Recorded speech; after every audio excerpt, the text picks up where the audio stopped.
እንግዲህ ክርስቲያን የሚያሰኘው ምኑ ነው ካላችሁኝ ተስፋው ነው። ስለዚህ በየቀኑ የሰው ልጅ አንድ ኦርቶዶክሳዊ ክርስቲያን በየቀኑ ጠዋት ሲነሳ ማታም ሲተኛ ሁልጊዜ ይዞት መውጣት ያለበት የየቀን ስነ ምግባሩ ተስፋ ነው። በየቀኑ የተስፋ ሰው መሆን አለብን። ቀኑን ሙሉ እስመ አንተ እግዚኦ በተስፋ ባሕቲትከ አይደርከኒ አይደል ያለ ቅዱስ ዳዊት። አቤቱ አንተ ባለኝታ አሳድረኸኛልና ብሏል። መዝሙር 5 ላይ መዝሙረ ዳዊት። ተስፋ የክርስቲያን ማደሪያው መዋያው ኑሮው ነው ተስፋ። እና ተስፋ አንድ ስነ ምግባር ነው፣ የመንፈስ ፍሬ ነው። ልናፈራው የሚገባና በየቀኑ ሊኖረን የሚገባ ነው። ጠዋት ስንነሳ እንግዲህ ይህን ትምህርት ሰምተን የለም ተምረናል። ጠዋት ስንነሳ ስለ ተስፋ አስበን እንወጣለን። ማታ ስንተኛ ስለ ተስፋ አስበን እንተኛለን። በተስፋ ደግሞ ተስፋን ማሰብ ብቻ ሳይሆን በተስፋ ምን ይበላችሁ? ደስ ይበላችሁ፣ መደሰት ነው። ከዚያስ ምን አለ? ወለሕማምክሙ ተአገሱ፣ በመከራም ታገሱ ይላል። ተስፋ ያለ ሰው ትዕግስት ይኖረዋል። እናብራራዋለን። ለጸሎትክሙ ተጸመዱ፣ ለጸሎትም ትጉ ይላል። ተስፋ ከሁለቱ ጋር ነው የሚሄደው። ተስፋ ያለው ሰው መከራ ይታገሳል። ተስፋ ያለው ሰው ጸሎት አያቋርጥም። እነዚህ ሶስቱ አብረው የሚሄዱ ናቸው። እንግዲህ ቅዱስ ጳውሎስ በዚህ ዓለም ጸንተው የሚኖሩ ስንት ናቸው ነው ያለ? 3 ምንድን ናቸው ነው ያለ? እምነት፣ ተስፋና ምንድን ነው? ፍቅር ነው ይላል። እምነት፣ ተስፋ፣ ፍቅር። እንግዲህ አሁን ዛሬ እየተማርን ያለ ስለ አንዷ ስለ ተስፋ። ጸንተው የሚኖሩ 3ቱ ናቸው። ሁሉ ነገር ሲቀር መጨረሻ ላይ የሚቀሩት 3ቱ ናቸው። ስለዚህ ከ3ቱ አንዷን ተስፋን እንወቃት ነው። በጣም የሚገርመው አሁን ዓለም ሁሉ የተያዘበት ትልቁ መከራ ምንድን ነው? ተስፋ መቁረጥ። ሁሉ ነገር ተስፋ መቁረጥ። ሁሉም በቃ ተስፋ ቆርጠን እና ስለ ተስፋ አመለካከታችን እንዲለወጥ ነው። ሰው ነገ ያለው ፍጡር ነው፣ ተስፈኛ ፍጡር ነው። ሲጀመር የሰው ልጅ ተፈጥሮ ለተስፋ የተፈጠረ ፍጡር ነው። ሁልጊዜ ተስፋ አይፈጠርም። በተሳሳተ መንገድም እንኳን እንደው በተሳሳተ መንገድ እንደው አይዞህ እንደው እስከ መቼ ነው እንዲነፍቱት? አንድ ቀን መቼም ይስተካከል ይሆናል የሚለው እንደው ጥሩ ክርስቲያንም ባይሆን መጽሐፍ ቅዱስም ባያውቅ። ምክንያቱም ሰው ተፈጥሮ ለተስፋ ስለተፈጠረ። ሌላው ቀርቶ የሰው ልጅ በተፈጥሮ የሚያስጨንቀው ማን ነው የሚመስላችኋል? ነገ ነው አይደለም? የሰው ልጅ ብቸኛው የሚያስጨንቀው ነገር መጨረሻ ምንድን ነው ነው፣ ወይም መጨረሻ ላይ የሚኖረው ማን ጋር ነው? ይሄም ሰው የተስፋ ፍጡር ስለሆነ ሁልጊዜ የሚያስጨንቀው ሰውን የሚያስጨንቁት ከብዙ ነገሮች አንዱ ትናንትና ነገ ናቸው አይደለም? እንዲህ ባላረግ ኖሮ እንዲህ ባላረግ ኖሮ እንዲህ ባላረግ ኖሮ እንዲህ ባላረግ ኖሮ፣ ከዛ ደግሞ እንዲህ ባረግ ኖሮ እንዲህ ባረግ ኖሮ እንዲህ ባረግ ኖሮ ያስጨንቀዋል። ሁለተኛ ደግሞ ነገ ምንድን ነው የምሆነው? ምን ይመጣብኝ ይሆን የሚለው ያስጨንቀዋል። ይህ ሰው የተስፋ ፍጡር ስለሆነ ነው። የዛሬ ስንት ዓመት እኮ ጥሩ ጸሎተኛ ነበርኩ ይላል። ግን ዛሬ ሰውየው በጣም ተጃጅሎ ነው እንጂ እዛ ጊዜ ደህና ስለሆነ አይደለም። ዛሬ በጣም ስለተጃጃለ ጅልነት ስለጨመረ ትናንት የተሻልኩ ስለሆነ ይመስለዋል እንጂ ትናንትም ጅል ነበር ልላችሁ ፈልጌ። ግን እሱ ትናንት የተሻልኩ ይመስለዋል። እና ትናንት በጣም ጥሩ ሰው ነበር፣ ትናንት ጸሎተኛ ነበር፣ ትናንት ጸባይ መልካም ነበር፣ ዛሬ ግን ተበላሸው፣ አመሌ ከፋ፣ እንደዚህ ልጅ ይላል። ግን ትናንትም እንደዛ ነበረ፣ ዛሬ ግን ብሶት ነው። ብሶት ነው እንጂ ትናንት የተሻለ ሰው ስለነበር አይደል? በተሰው ጉዳዩ ግን ኦርቶዶክሳዊ ሰው ግን ምንድን ነው የሚያደርገው? ኦርቶዶክሳዊ ከዛ ትናንትን እንዲላይ ዛሬን ይንቃል፣ ነገን ዛሬን እያቃለለ ደግሞ የሚያስደንቀው ደግሞ ነገር የሚጠብቀው ነገር ዛሬ ተጎልቶ ነገ በቃ የተሻለ ጊዜ መቼም አያለው መቼም እግዚአብሔር መቼም ይሄን ሳያሳየኝ አይገልኝ ይላል። ተጎልቶ ነው እንደሚለው። ግን ኦርቶዶክሳዊ ሰው ትናንትን ለትናንት ይተዋል፣ ከትናንት ይማራል፣ ዛሬን ይሰራል፣ ነገን በተስፋ ይጠብቃል። ኦርቶዶክሳዊ ሰው እንደዛ ነው። ትናንት መማሪያ ነው። ከክፉም ይማራል፣ ከበጎም ይማራል። ዛሬን ደግሞ ይሰራበታል። የመዳን ቀን ዛሬ ስለሆነ ለነገ ደግሞ ተዘጋጅቶ ይጠብቃል። ተዘጋጅታችሁ ጠብቁኝ አይደል ያለ? ተዘጋጅታችሁ ኑሩ ስለተባለ ከትናንት ተምሮ በዛሬ ሰርቶ ለነገ ተዘጋጅቶ መኖር ኦርቶዶክሳዊነት መልክ ነው። የኦርቶዶክሳዊ መልኩ ነው። ተስፋ ነገ ነው። ወይስ ዛሬ ነው? ለመሆኑ ተስፋ ምንድን ነው? ተስፋ ማለት አለኝታ ማለት ነው አይደለም? ተስፋ ማለት አለኝ ማለት ነው። አለኝታ ነው። ተስፋ ማን ነው? ተስፋ ማን ነው? እግዚአብሔር ነው። ተስፋ እግዚአብሔር ነው። መኑ ውእቱ ተስፋዬ አኮኑ እግዚአብሔር። አሁንስ ተስፋዬ ማን ነው? ማን አይደለም ነው የሚለው? እግዚአብሔር አይደለምን ይላል። አንድ ሰው በእግዚአብሔር የሚያምን በመሆኑ የሚያሳየን በእምነቱ በተስፋውና በፍቅሩ። ተስፋ ሲጎለን ይውላችሁ በሶስቱ የማመናችን ጥቅም በአብ በወልድ በመንፈስ ቅዱስ የማመናችን ጥቅም ምንም አይደለም። ተስፋ ያለው ሰው ነው በስላሴ እንዳመነ ማረጋገጥ የሚችለው። ስለዚህ ወልድ ተስፋ ይባላል። ለምንድን ነው ከሶስቱ ተስፋ የሚለውን ወልድ የወሰደው? ለምንድን ነው? የነቢያት የተስፋቸውን ፍጻሜ የፈጸመው ማን ስለሆነ?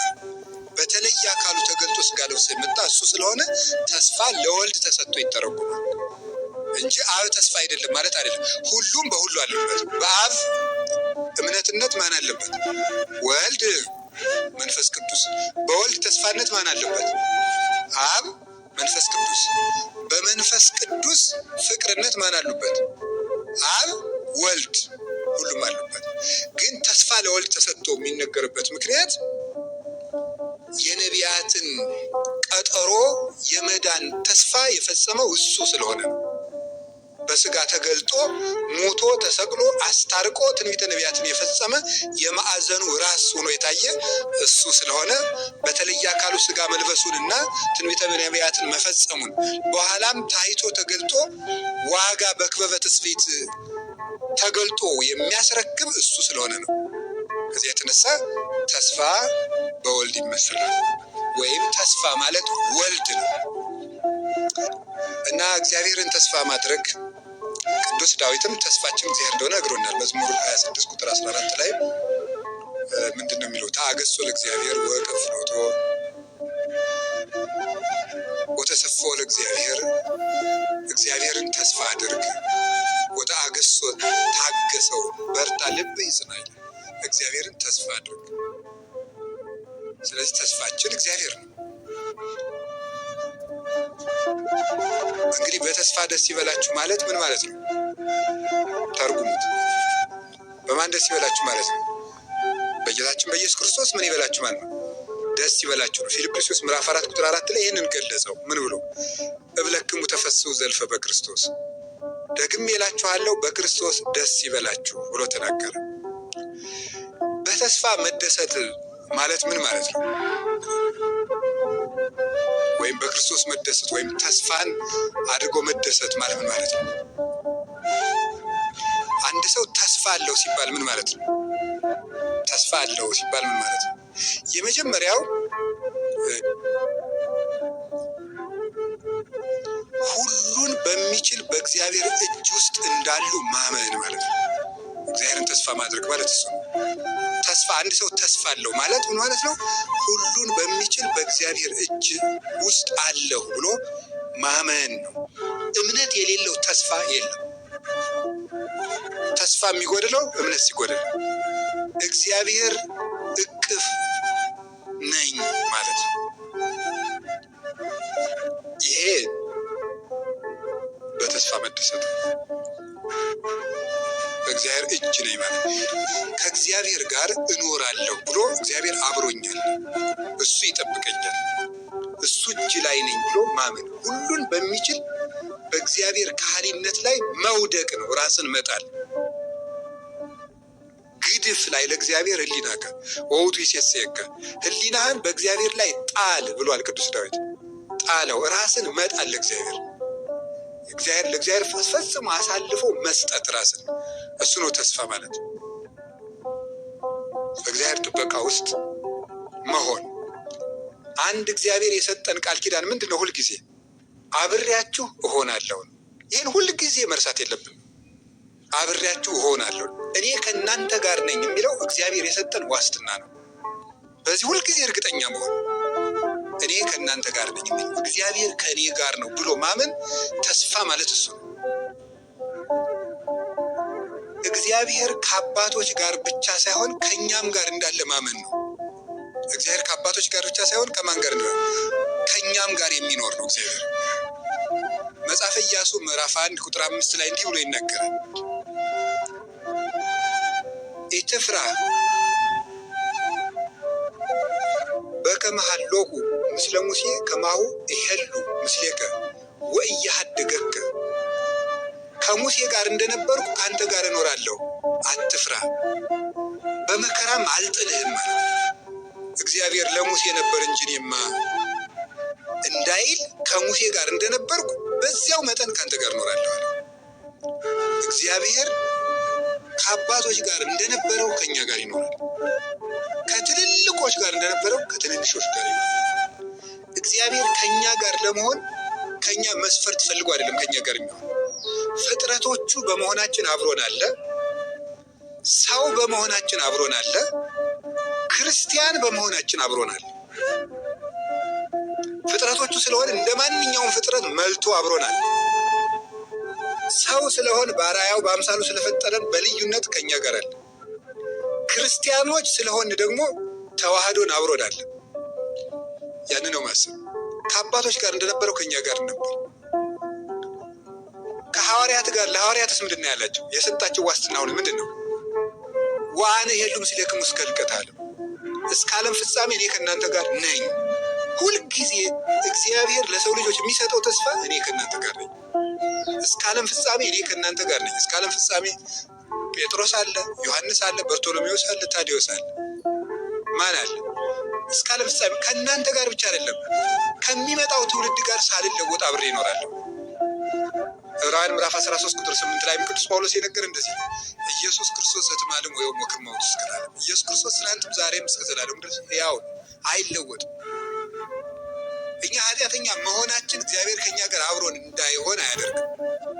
እንዳይዋሃደን ግን ያደርጋል። ተዋህዶን እንዳይኖር በክብር እንዳይገለጥልን ያደርጋል። እንዳይጠብቀን ግን አያደርግም። እውነት ለመናገር የበደል መጨረሻ እግዚአብሔር ከኔ ጋር የለም ማለት ነው። እንደዚህ ማለት ልብን ያደነድናል ይላል። ልብ ይደነድናል ይላል ቅዱስ ዮሐንስ አፈወርቅ በድርሳኑ ሲናገር። እግዚአብሔር ከኔ ተለይቷል፣ እግዚአብሔር አይምረኝም፣ እግዚአብሔር አይቀበለኝም፣ ከኔ የራቀ ነው ማለት ልብን ያደነድናል። ልብ ሲደነድንስ እስመ እምግዘፈ ልብ ይከውን ተቃርኖተ እግዚአብሔር። ልብ ሲደነድን ደግሞ እግዚአብሔርን መቃረን ይመጣል። ይሄስ ምን ያመጣል? ያንሳአስ መዓተ እግዚአብሔር፣ የእግዚአብሔርን መዓት ደግሞ ያነሳሳል። ልብን ማደንደን። ልብ የሚደነድነው ከየት ጀምሮ ነው ሲባል እግዚአብሔር ተለይቶኛል። ቅዱስ ጳውሎስ በአንደኛ ቆሮንቶስ መልእክቱ ምዕራፍ 12 ላይ ሲናገር እንዲህ ይላል። ምናልባት ሰዎች እየጸለዩ ህልም ሊያዩ ይችላሉ፣ ራእይ ሊያዩ ይችላሉ፣ ጥያቄያቸው ሊመለስላቸው ይችላል። በጠሩት ቁጥር እግዚአብሔር አለሁን ነው ወይ ሊላቸው ይችላል። እኛ ግን ጠይቀን አልተሳካልን፣ ጀምረን አልተፈጸመልን ሊሆን ይችላል። የዛ ጊዜ እግዚአብሔር ትቶኛ እንላለን። ግን ምንድን ያለ አሃዊነ ኢንፈቅድ ትኩኑ አብዳነ በእንተ መንፈስ ቅዱስ። ወንድሞቻችን ስለ መንፈስ ቅዱስ ሞኝ እንድትሆኑ አልፈቅድም ይላል። ሞኝ መሆን ማለት ነው። ትርጓሜያችን ምን ይላል? መንፈስ ቅዱስ ከእናንተ ሳይለይ እያለ ተአምር ሲያደርግላችሁ ባለማየታችሁ ምክንያት ትቶኛል አትበሉ ነው። የጠየቃችሁትን ጥያቄ ስላልመለሰላችሁ፣ ያሰባችሁት ስላልተሳካ፣ የጀመራችሁት ስላልተፈጸመ መንፈስ ቅዱስ ትቶኛል አትበሉ ነው። መንፈስ ቅዱስ እየበደልንም አብሮን ይኖራል። እግዚአብሔር ሰውን ተለይቶ አያውቅም። ክህደት ወደ ጸናበት መሄድ ለእግዚአብሔር ምኑ ነውና ነው? ልማዱ ነውና። እግዚአብሔር እንደውም ወደ እኛ ነው የሚመጣው። መጀመሪያ የታመመ ነው መድኃኒት የሚያስፈልገው። እሱም የተናገረ ይሄን ነው። ህሙማን ይፈቅዱ ወላ አቃቤ ሥራይ ወአኮ ጥዑያን። ባለመድኃኒትን የሚሹት የታመሙ ናቸው እንጂ ጤነኞች አይደሉም። ስለዚህ ጌታችን ኢየሱስ ክርስቶስ ቀድሞ ጴጥሮስን አነጋገረው። ጤነኛውን ዮሐንስን አይደለም ያነጋገረው። ህመም የጸናበትን ጴጥሮስን አይደል ያነሱስ። ለታመመችው ህዋሳችን የበለጠ እንክብካቤ እናደርግላታለን። ጣቴ ብትታመም እንዳልተኛባት፣ እንዳልሰብራት፣ እንዳላደማት ጋሬጣ የበለጠ ጥንቃቄ፣ ስስ ለሆነው አካላችን የበለጠ እንጠነቀቃለን። ሰው ድንጋይ ቢወረውርበት ቶሎ ብሎ አይኑን የሚጋርደው አይኑን ነው። ለደካማ አካሉ የበለጠ ጥንቃቄ ያደርጋል። ስለዚህ ጌታችን መድኃኒታችን ኢየሱስ ክርስቶስ የበለጠ ለደካሞቹ ጥንቃቄ ያደርጋል፣ እንክብካቤን ያደርጋል።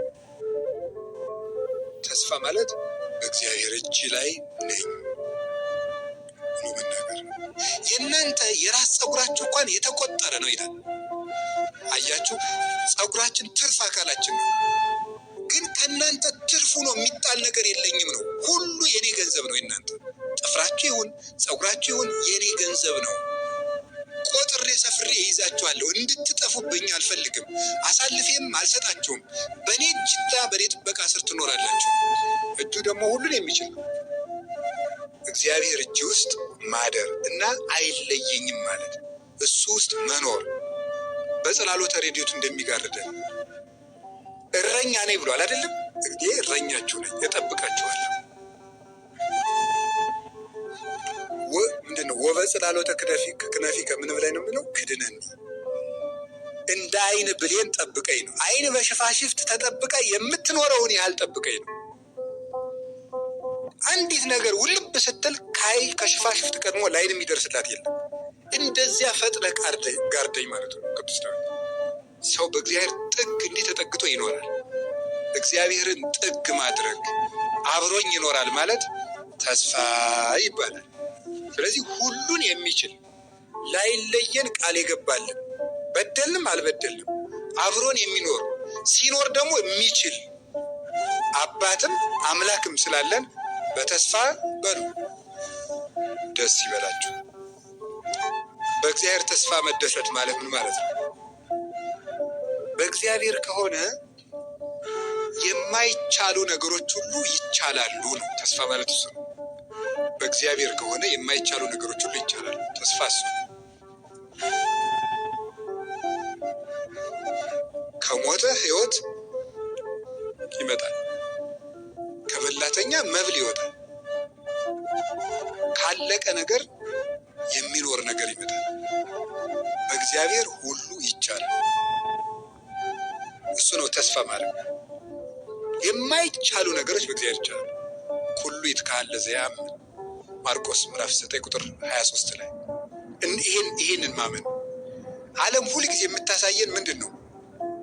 ያ ማለት ነው ችግሮች ውስጥ ሲሆኑ ችግሩን ትቶ ማንን ማሰብ ነው?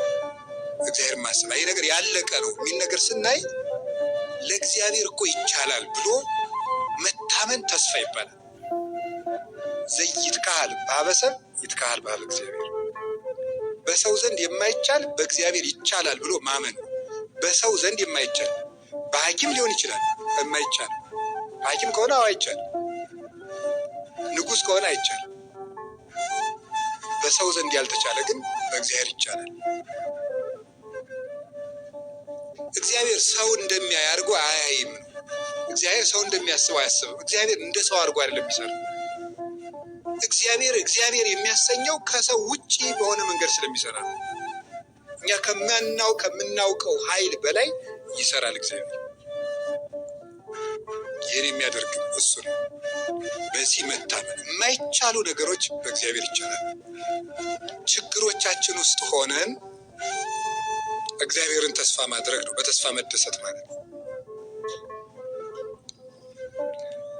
ዛሬ ነው አይደለም እንደ እግዚአብሔር። አሁን እግዚአብሔርን መከራ ውስጥ ሆነን ተስፋ እናደርገዋለን ማለት የሆነ ችግር ውስጥ ሆነን መቼም ችግሩን ያሳልፈዋል ብለን ነው አይደል ተስፋ የምናደርገው? አይደለም። እዚያው መከራው ውስጥ ሆነን ራሱ ማን አብሮን አለ ነው? እግዚአብሔር አለ። ሰለስቱ ደቂቅን ከእሳት ያወጣቸዋል ተብሎ አይደለም ተስፋ ማድረግ ማለት። እሳቱ ውስጥ ራሱ ማን አለ ነው? እግዚአብሔር አለ። ዳንኤልን ከአንበሳው ጉድጓድ ያወጣዋል ማለት አይደለም ተስፋ ማለት። አንበሳው ውስጥ ራሱ ማን ጋር ነው ያለው? እግዚአብሔር ውስጥ ነው ያለው። ዮናስን ከአሳ አንበሪ ሆድ ውስጥ ያወጣዋል ማለት አይደለም ተስፋ። አሳ አንበሪው ሆድ ውስጥ ራሱ ማን አለ ነው አብሮት። እንዳይቆረጥመው የሚያደርገው ማን? እግዚአብሔር ነው። እስከሚወጣም እንዳይቆረጥመው ያደረገው እግዚአብሔር ነው። እግዚአብሔር ችግሮቻችን ማሳለፉ ሳይሆን ችግሮቻችን ውስጥም እንድንቆይ የሚያደርገን እግዚአብሔር ነው። ያለ እግዚአብሔር እነዚያ ችግሮች ውስጥ መቆየት አንችልም ነበረ። አንድ ቀንም አንድ ደቂቃ መቆየት አንችልም። እግዚአብሔር በችግሮቻችን ማለት ለዚህ ነው ካንተ ጥላ ተጠግተን በጠላቶቻችን መሃል በሰላም እንኖራለን የሚለው ኤርምያስ ተረፈ ኤርምያስ ምዕራፍ 4 ላይ ሲናገር እና እግዚአብሔር ጥላ ነው የሚባለው። እዚያው ውስጥ ቦታ ማስለቀቅ ሳያስፈልገው እሳቱን ጠል ያደርገዋል፣ እሾሁን ምቹ ስፍራ ያደርገዋል። እግዚአብሔር ቦታ መለወጥ አያስፈልገውም። እዚያው ውስጥ ሰላም መስጠት ይቻለዋል። እግዚአብሔር ሙሴን ለማሳደግ ሙሴን በደመና ጭኖ እስራኤል መውሰድ አይጠበቅበትም። የጠላቱን ቤተ መንግስት መኖሪያ ማድረግ ነው እግዚአብሔር የሚችለው ሳይጠበቅበት እዚያው ውስጥ። ስለዚህ እግዚአብሔርን ተስፋ ማድረግ ማለት በቃ ያሳልፍልኛል እግዚአብሔር አንድ ቀን ማለፉ አይቀርም ሳይሆን አሁን ራሱ ማን ውስጥ ነኝ ነው። እስኪ ተናገሩ ሁላችሁ።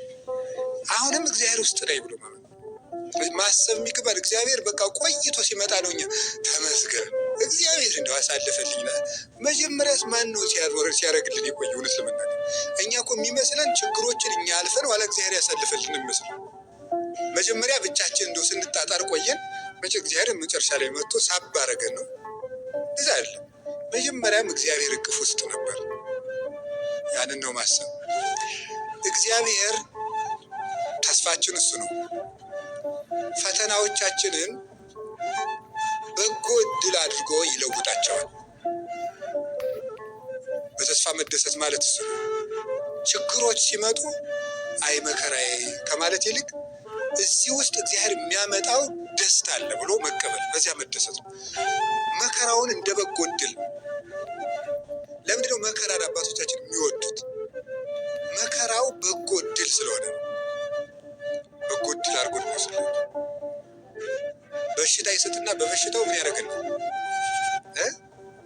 በረከት ይሰጠናል። አይሰጥም? ይሰጣል። ይሰጣል? አይሰጥም? ቅዱስ ጳውሎስ ውጋት ነበረበት። በውጋቱ ውስጥ ምን ሰጥቶታል? ጸጋ ሰጥቶታል። የሚያስጨንቀውን የራስ ምታትና ውጋት የጸጋ መቀበያ አድርጎታል። እንዲሁም ፈውሰኝ ሲለው አይ ይሄ ከለቀቀ ጸጋው ይለቃል፣ ጸጋዬ ይበቃል።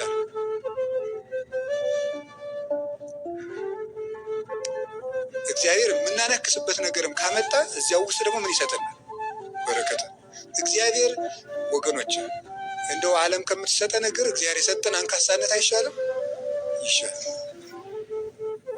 አዎ እግዚአብሔር ብዙ ጸጋን ለመስጠት ብሎ ነፍስን ምን ያደርጋል? ወደ ብዙ ጸዋታው መከራ እንድትገባ ያደርጋታል እና ወደ መከራ ይለውጣል። ውርደቶቻችንን ወደ ክብር መለወጥ ያውቅበታል። የምሬን ነው የምነግራቸው። ወደ ክብር ይለውጣቸው እንደ በጎ ዕድል እዩዋቸው። እቤት ቁጭ ብለን እግዚአብሔርን ካላወቅን ተሰደን እንድናውቅ ያደርጋል እግዚአብሔር። ሁሉንም ለበጎ ነው የሚያደርጋቸው የሚባለው ለዚህ ነው። እና መከራ ሲመጣ ደስ ብሎ እግዚአብሔር ይመስገንና ቅዱስ ዳዊት ምንድን ነው ያለው? እምንዳቤ አርሃ በሊተ ከመከራ የተነሳ ምን አለልኝ ነው ያለው? አስፍቶ ሰጠኝ አሰፋልኝ ብሎ ተናግሯል። እግዚአብሔር ክፉ ወጥመዶችን ወደ መልካም ዕድል ስለሚጠውጣቸው በተስፋ በሉ ምን ይበላችሁ? ደስ ይበላችሁ። የማይረባ ማንነታችን ወደ ትልቅነት ስለሚለውጥልን እግዚአብሔር ደስ የሚለን ተስፋ ይሄ ነው። ወደ መጨረሻ ያመጣሁት እንደውም ትልቁ ነው። እውነት ለመናገር ትልቁ ተስፋችን የማይረባ ማንነታችን ስለሚለውጥልን ተፋቅሮ ያስተኤግስ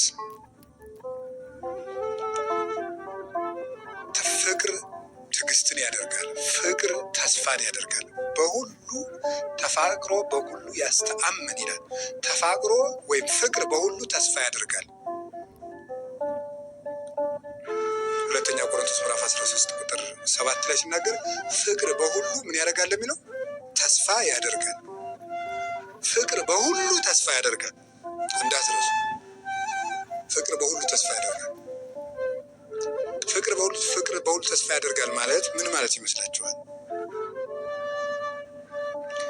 የማይረቡ ሰዎችን ተብሎ በቃ ገሌ ተመልሶ አይረባም። እንግዲህ አየነው፣ እንግዲህ እንደው ገሌን አየነው የሚባል ሰው ተመልሶ ትልቅ ሰው ይሆናል። በማን ንገሩኝ እንጂ በእግዚአብሔር ይሆናል። በእግዚአብሔር ትልቅ ሰው ይሆናል። የማይረባ ሰው ማለት ነው። የማይረባ ሰው ትልቅ ሰው በመጠን በእድሜ ልትወስዱ ትችላላችሁ፣ በደረጃ ልትወስዱ ትችላላችሁ፣ በማዕረግ ልትወስዱ ትችላላችሁ። ሰው የናቀውን ሰው እግዚአብሔር ትልቅ ሰው ያደርገዋል። የሚያስደንቀው ይሄ ያልተጠረጠረ ሰው ትልቅ ሰው ይሆናል። ያልተጠረጠረ ሰው በእድሜያችን ይሁን በማነሳችን ይሁን እግዚአብሔር ከማሰነ ማንነት አውጥቶ የትንሣኤ ብርሃን ለማየት ያበቃል። እውነቴን ነው የምነግራችሁ። በራሳችሁ ተስፋ አትቁረጡ። እግዚአብሔር ከኃጢአት ጉድጓድ አውጥቶ ሰዎችን ትልቅ ሰው ያደርጋል። ትልቅ ሰው ያደርጋል እና ደካማ የነበረውን ምንም እንደው ለጽድቅ እዚህ ግባ የማይባለውን ሰው ክርስቶስ ከለወጠው ጣዕም ያለው ይሆናል። ጣዕም የሌለው ሰው ቁልቁል የወረደው ማለት ኃጢአት አውርዶ የሚጥል ነው። ውሃታችን እንደሚፈስ ሰዎች ከክርስቶስ ሲለዩ የወረዱ ይሆናሉ። ወድቀው መቀመቃት ይወድቃሉ። እነዚያ እንደገና ተመልሰው ጣዕም እንዲሰጡ ወርደው የኃጢአት መሰረት የሲኦል መሰረቷ የሆኑ ሰዎች ተመልሰው መዓዛቸው ለሌላው የሚተርፍ ለራሳቸውም ለሌላውም ደስታ የሚሰጡ መሆን ይችላል። ያልተረጋጉ ባካኞች የነበሩትን መልሶ እግዚአብሔር ለሰው ደስታ ጭምር እንዲሰጡ ያደረጋቸው። ሰው ጭምር የሚያሰቃዩ ለሰው እረፍት የነሱ ሰዎች ተመልሰው ለሰው ደስታ እንዲሆኑ ማድረግ ይችላል። እግዚአብሔር ነው ይህን የሚያደርገው። የኃጢአት ጥልቅ ውስጥ ሆኖ በዚያ ላይ ድንቁርና ተጨምሮባቸው ገጸ ነፍሳቸው ለእግዚአብሔር የማይታይ ፍጹም ጥቁር ጨለማ የሆኑና ሲኦል የሆኑ ሰዎች ራሱ እግዚአብሔር ውሃው ይሰብሰብ ብሎ በሰበሰበው ጊዜ ለእግዚአብሔር የሚታዩ መልካም ምድር ሆነው ይወጣሉ። ከዚያስ ምን ያደርጋል እግዚአብሔር? ውሃውን ጥልቁን በንስሐ ይሰበስበዋል። መንፈስ ቅዱስ በዚያ ጥልቅ ላይ ሰፎ መታየቱ ምንድን ነው? ድንቁርናም የኃጢአት መቀመቅ ወይም ጥልቅ ውስጥ ያሉ ሰዎችንም መንፈስ ቅዱስ ክንፉን ሰፎ ንስሐ እስኪገቡ ድረስ ያሳስባቸዋል። በቅዱስ ረድኤቱ ይጎበኛቸዋል፣ ያመውቃቸዋል፣ ያሟሙቃቸዋል። ንስሐ እንዲገቡ ያስለቅሳቸዋል፣ ይገፋፋቸዋል። ሞት ትዝ እንዲላቸው ያደርጋቸዋል። ፍርድ ትዝ እንዲላቸው ያደርጋቸዋል። የእግዚአብሔርን ፍቅር አሳስቦ እንዲያለቅሱ ያደርጋቸዋል። ድንገት ያነቃቸዋል። ድንገት ሌሊት ይቀሰቅሳቸዋል። መንፈስ ቅዱስ ምንጊዜም በጥልቁ ላይ ሰፎ ይኖራል። ማለት ጥልቅ ኃጢአት ባለባቸው ሰዎች ላይም መንፈስ ቅዱስ በረድኤቱ ንስሐ ይገቡ ዘንድ ሳይለያቸው ይኖራል። ከዚያ ውሃውን በንስሐ ይሰበስብላቸዋል። ከዚያስ ምን ያደርጋል? ምድር ምን ትበል ይላል? ታብቅል ይላል። እነዚህ ሰዎች እንዲያበቅሉ ወፍሬውኒ ለመንፈስ ቅዱስ፣ የመንፈስ ቅዱስ ፍሬው ምንድን ነው ይላል? ይታወቃል። ምንድን ነው? ፍቅር፣ ሰላም፣ ሂሩት፣ ትዕግስት። ፍቅርን፣ ትዕግስትን፣ ሰላምን፣ አንድነትን፣ በጎነትን፣ ቸርነትን እንዲያፈሩ ያደርጋቸዋል። ኒ ሀቤ እንቲአየ ሰናይት ርግቤ እስመ አዕይንትኪ ዘርግብ ይላል። አዕይንትኪ ዘርግብ ማለት ምን ማለት ይመስላችኋል? ፍቹ አይኖችሽ እንደ ርግብ ነው ይላል። አይኖችሽ እንደ ርግብ ነው ማለት መንፈስ ቅዱስ በጥልቅ ኃጢአት ውስጥ ባለ ሰውነት ላይ ሰፎ ይኖርና ያንን ሰው ወደ ንስሐ ከመለሰው በኋላ መልሶ እንደማን እንዲያይ ያደርገዋል ማለት ነው። እንደ መንፈስ ቅዱስ እንዲያይ ያደርገዋል ማለት ነው። እንደ መንፈስ ቅዱስ እስራኤል ማለት ነጻሪ ከማምላኩ ካህሊ ከማምላኩ ማለት ነው ይላሉ አባቶቻችን። እንደ መንፈስ ቅዱስ አጥርቶ የሚያይ ያደርገዋል። ኃላፊያትን መጻያትን የሚያውቅ የሰማይና የምድር መጋረጃ ዘመንን ከማየት የማይከለክለው እግዚአብሔርን እያየ የሚደሰት ያደርገዋል። ይህ የንስሐ ኃይል እግዚአብሔር የማይረቡ ሰዎችን መልሶ እንዲረቡ አድርጓቸዋል። እኔ እና ከሁለት ነገር እንድንጠነቀቅ በተስፋ ደስ ይበላችሁ። አንደኛው በራሳችን ተስፋ ከመቁረጥ እንድንድን። እውነት ለመናገር ነው ሰይጣን በምድር ላይ የሚወደው ትልቁ ኃጢአት ተስፋ መቁረጥ ነው። ተስፋ የቆረጠ ሰው አይመለስልኝም ብሎ ስለሚያስብ፣ አይመለስም ወደ ጽድቅ ብሎ ስለሚያስብ። ሁለተኛው እኔ ማሳሰብ የፈለግኩት ምንድን ነው? በሰዎች ተስፋ እንዳንቆርጥ ነው። እንዲሁ ገሌ አይረባም ማለት ማቆም አለብን። ሰማችሁኝ? ጠበቅነው አየነው እገሌ አይረባም አይባልም። ሰው አይረባም ያለውን ማን እንዲረባ ያደርገዋል? መቼ ሊያደርገው ይችላል? መጨረሻ ላይስ ቢሆን በመጀመሪያው ዓመት መጣ ፍሬ አላገኝም ማለት በወጣትነታችን። አሁንም ደግሞ እንግዲህ እነዚህ ሰዎች ታገስኳቸው፣ እንግዲህ 20 ዓመት ታገስኳቸው፣ ምንም በ20 ዓመታቸው ፍሬ አላገኟቸው አይረቡም አይልም። አሁን እናንተ አንድን ሰው 20 ዓመት ለፍታችሁበት እንደው እንግዲህ ይረባል ትላላችሁ? 20 ቀንም የሚናገር የለም። ከዚያስ ሁለተኛው ዓመት መጣ፣ በጉልማሳነት መጣ። ከ40 እስከ 60 ዓመት ደግሞ አሁንም ቢሆን መምጣቱን አያቆምም እሱ። እዚህም ውስጥ ፍሬ አላገኘም። አንድ ሰው 60 ዓመት ሙሉ ለፍታችሁበት እንዴት ተስፋ ትጥሉበታላችሁ? ከዚያስ ሶስተኛው ዓመት ላይ መጣ። ከ60 ዓመት በላይ ባለው በሽምግልና ዘመንም እግዚአብሔር በእኛ ላይ ሁልጊዜ መመላለስን አያውቁም። አርጅቷል እንደው ብሎ እንግዲህ አርጅቶ እንግዲህ አይረባም አይልም። በስተርጅና ይመጣል። መጥቶ ደግሞ መጨረሻ ላይም ቢሆን ይመክራል። ሲወለድ ሕፃን ንጹሕ ሆኖ ተወልዶ በሕፃንነቱ ያልተስተካከለው፣ ወጣቱ ነው ያልተስተካከለው፣ ጉልማሳው ያልተስተካከለውን፣ ኑሮ ያልተስተካከለውን ወንበዴ እኮ ሲሞትም ቢሆን መለሰው አይደለም? ሲሞት ራሱ መለሰው። እስከምንሞትባት ነፍሳችን እስከምትወጣ ድረስ ክርስቶስ ከኛ መምጣቱን አያውቁም። ነፍሳችን እስከሚወጣ ድረስ መድኃኔዓለም እኛን ከመፈለግ የሰለቸበት ጊዜ የለም። ልጅ እያለን ይፈልገን ነበር፣ ወጣት እያለን ይፈልገን ነበር፣ ጉልማሳ እያለን ይፈልገን ነበር፣ አርጅተን ይፈልገናል፣ እስከምንሞት ይፈልገናል። ይህ ትልቅ ተስፋችን ነው። እውነት ልንገራችሁ፣ እኔም እንደ ራሴ እናንተም ሁላችሁ በራሳችን ተስፋ የለን። ሁልጊዜ ግን ስለሚፈልገን በዚህ ደስተኞች። ሁልጊዜ ይፈልገን። የሰው ልጅ የጠፋውን ምን ሊያደርግ መጥቷል? በጣም ነው የሚገርመው። አይገርማችሁ? ይህ እኮ ትልቅ ተስፋችን። የሰው ልጅ የጠፋውን ሊፈልግ መጥቷል ማለት ነው። እስኪ እኔ ራሴ ምንድን ነው ብላችሁ አስቡ። የጠፋሁ ነኝ ብላችሁ አስቡ። እስኪ የጠፋሁ ነኝ ብትባሉ እስኪ። ግን አሁን ምን ያደርግልናል? ብንጠፋ እንኳን ማለት ነው። መጥፋት እኮ አለመኖር ማለት ነው። ብንጠፋ ራሱ እግዚአብሔር ይፈልገን። የሉቃስ ወንጌል ምዕራፍ 15 ላይ ያለው ምንድነው? ዕቃ ጠፍቷት የምትፈልገው ሰው ምንድነው? መኖር እኮ ቢያንስ እንደው በቁሙ ኑሮ መበላሸት አለ። መጥፋት እኮ አለመኖር ነው። ፈጽሞ እግዚአብሔራዊ መልካችን ጠፍቶ ሌላ ቁስ እስከምንሆን ድረስ ነው። ማሰብም ያቆምን ሰዎች እስከምንሆን ድረስ እስከዚያ እንኳን ብንወርድ እግዚአብሔር ይፈልገን። እግዚአብሔር ከፈለገኝ እኔ ሰው ባይፈልገኝ ባይፈልገኝ ስለሚፈልገን በተስፋ በሉ።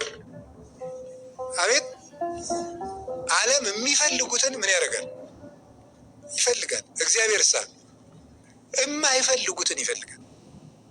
የማይፈልጉትን ጭምር ነው የፈለገው እኮ። ይህ ውስጥ ለሚቸነክሩ እጆች እኮ ነው አባ ስራይ ሎሙ እያለ የጸለየላቸው ለሚወጉት እጆች። እና በእግዚአብሔር ተፈላጊ ነኝ ማለት ሁልጊዜ ብርታት የሚሆን ጉልበት ነው። ተስፋ የምናደርገው ለምንድን ነው? መንግስቱን ስለሚያወርሰን ተስፋ እናደርገዋለን። ተስፋችን ያ ነው እንግዲህ የምንጠባበቀው። መንግስቱን ያወርሰናል።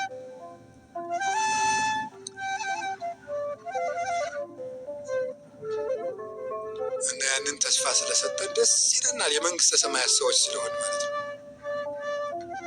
የመንግስተ ሰማያት እድል ስላለን ደስ ይለናል። እንዴት አንድ ቃል ገብቶልናል።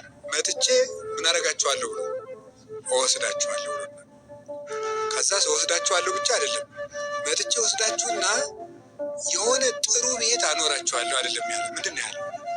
ከኔ ጋር ትኖራላችሁ። ደስ ነው የሚለው እኮ አይላችሁም? ንገሩኝ እንጂ ማለት ኃጢአት ስንሰራ ብንረሳውም እስቲ ባይሆን አሁን ደስ ይበልን። ባይሆን ከማን ጋር ትኖራላችሁ ነው ያለ? ከኔ ጋር። ይህ በጣም ነው ደስ የሚለው። እሱ ጋር የመኖር እድል እውነት ነው። ማየት እንኳን ድፍረት የሌለን ሰዎች እሱን እሱ ጋር የመኖር ይገርማል።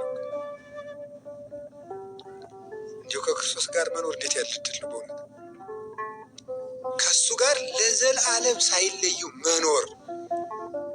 መንግስተ ሰማያት አውርሳችኋለሁ ከሞት አድናችኋለሁ ቢለን እሱም ድንቅ ነው። ግን ይህ ባልደነቀን የሚደንቀ ግን ማንኛውም ሰው ከንጉሱ ቤት ከንጉሱ ጋር እኩል ይኖራል።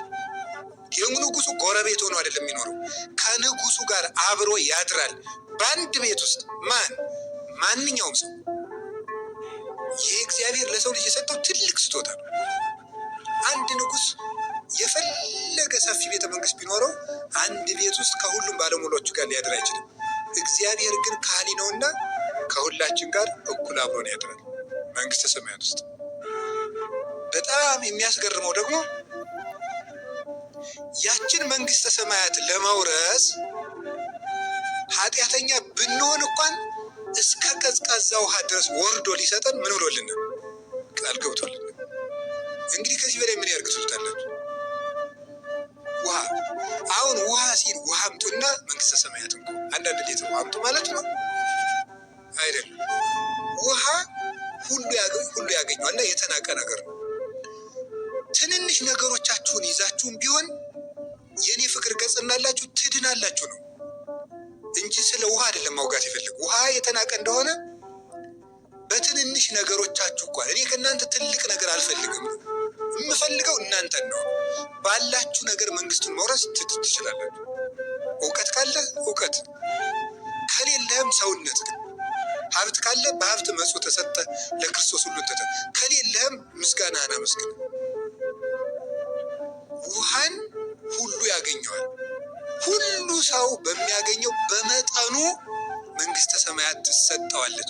መንግስተ ሰማያት በመካከላችሁ ናት። መንግስተ ሰማያት ይብልዋ ናያካያቅ ወናያዜ መንግስተ እግዚአብሔር ናያ ማይከሌክም ሉቃስ 17 ቁጥር 21 ላይ መንግስተ ሰማያት ክንፍ ኖሯት በራቅ ኖሯት ተሽከርክራ አትመጣም። መንግስተ ሰማያት በመካከላችሁ ናት። በመካከላችሁ ናት ማለት በእነማን? በእነ ገብረ ሥላሴ በእነ ወለተ ሥላሴ። በማንም ሰው ቆርቆሮ ቤት ካለው በቆርቆሮ ቤቱ፣ ጎጆ ቤት ካለው በጎጆ፣ ረጅም ሰው ከሆነ በዛው፣ አጭር ከሆነ በዛው፣ ደካማም ከሆነ በድክመቱ በመጠኑ ልክ መንግስተ ሰማያትን ሊያወርሰው እግዚአብሔር ፈቃደኛ ነው ለሰው። የእንጦንስን ያህል ሳትጋደል፣ የጊዮርጊስን ያህል ሳትፈጭ፣ የጳውሎስን ያህል አንገት ሳይቆረጥ፣ የጴጥሮስን ያህል ተዘቅዝቀ ሳትሰቀል አይለው በመጠኑ መንግስቱን ያወርሰዋል።